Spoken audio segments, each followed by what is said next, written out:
the checks we need to conduct, okay? Do anything to Nobody's this saying country. that. Nobody has said that once. So knock the attitude off. We've made the decision and you're coming in. So just let us do the checks we need to do and keep quiet. Okay. Look at me. Okay, you clear with that? Okay. Good. We're the bosses, not you. All right?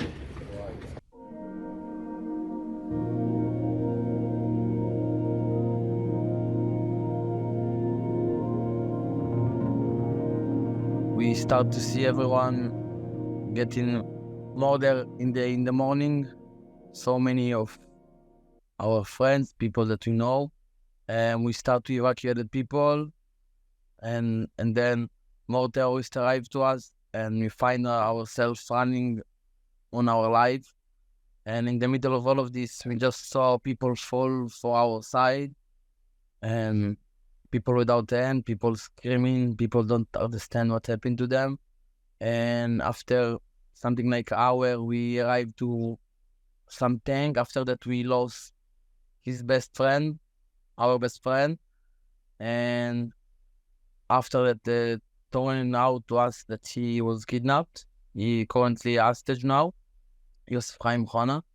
And after this, we saw Israeli tank that just ran away from the field, and we get over there and we jump inside to the tank and just saw over there dead soldiers, and we took his rifle and we fight back with more than 100 terrorists, almost 6 hours until the army arrived to us.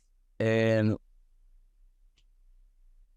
basically we went through the worst case since the Holocaust for the Jewish nation, and from since then we focused on the therapy, trying to do our best. We open a non-profit organization for the survivor and the wounded, and we bring them whatever we can help. And one of the things that we do is to send a survivor to speak and share their story and let the people know.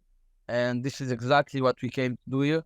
And unfortunately, we face it against anti-Semitic that now I'm not feel safe to be here, and of course not to come back here, and probably I'm not going to send here my friend to face with the same accident. So when we arrived to the airport, we was tired. We just want to go to hotel to go to sleep, and we arrived to the border check, and we bring our passport, and usual the cops asking us what we came to do in UK, and we told them we was separate.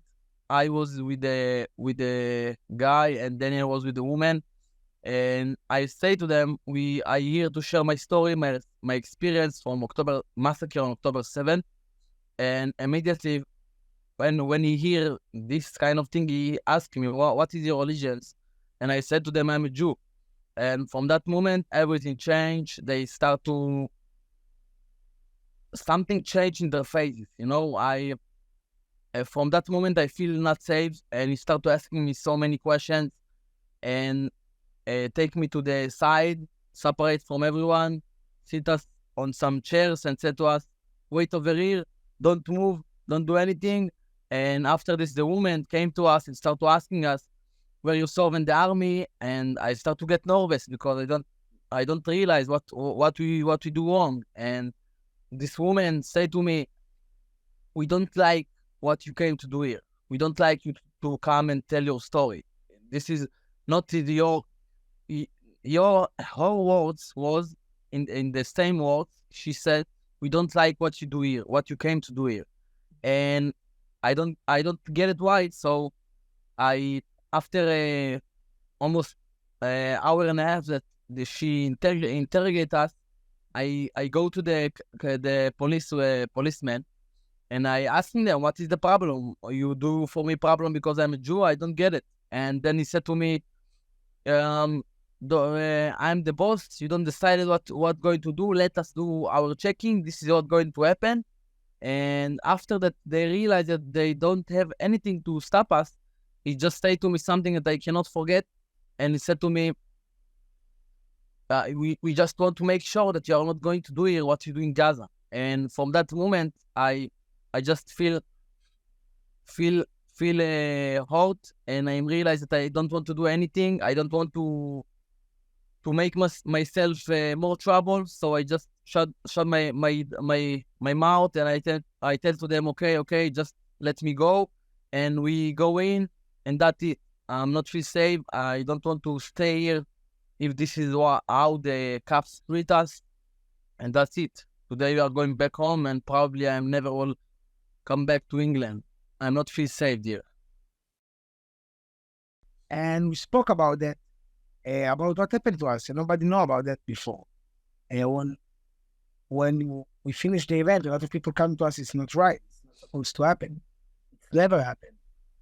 You show it was the England police, you show, and some of the people over there put it on Twitter, and it's blew up, and it's running everywhere. I think this is something that we need to handle with and to fix it, and immediately before it's become worse. And I doesn't think this is how England get his guest, the first line in the airport. Yeah, and we just think to ourselves that we are going to come and share a story and to be normal from the government, from the CAP, from everyone. And we arrived to the airports and we realized that this is not the situation. They're forced. We spent 3 months in the last half year in US. We spoke and we share our story and basically show to the world what happened to us. And if you know Chabad, it's a big community all around the world. We spoke in a lot of places of Chabad, and few rabbis from England and from Europe invite us to speak. And we doesn't feel safe to come here and speak because it's not fair. We know about what's going on here for the Jewish, and we tell them we don't show. And then we tell them, okay, let's do it. Let's go to Manchester. And then when we arrive, before we arrive, we're facing with the 2 police immigration that let us feel what's going on. I'm very concerned about the global rise in anti-Semitism everywhere, including, sadly, in London, where we're seeing hate marches on an almost weekly basis, where we've seen calls for the genocide of the people of Israel projected onto Big Ben. Big Ben is meant to be a sign of freedom and democracy. Instead, we saw the words, "From the river to the sea, Palestine will be free." Well, free of what? Jew free. There's a Nazi-esque Hamas term being broadcast on Big Ben. We're seeing people shouting these things in the streets of London. I'm speaking to people that live in London that are scared to go into central London publicly identified as Jews. And at the same time, we're seeing this victim shaming that we've seen in England and elsewhere of the rise in anti-Semitism is because Israel is attacking Hamas in Gaza. No, my friend, no, that is not the case. The rise in anti-Semitism is stemming from those people that are backing, directly or indirectly, a genocidal terror organization that seeks to kill all Jews in Israel and all Jews around the world on their way to taking the West. This is the same ideology that perpetrated October 7th, is the same ideology that perpetrated the 7th of the 7th.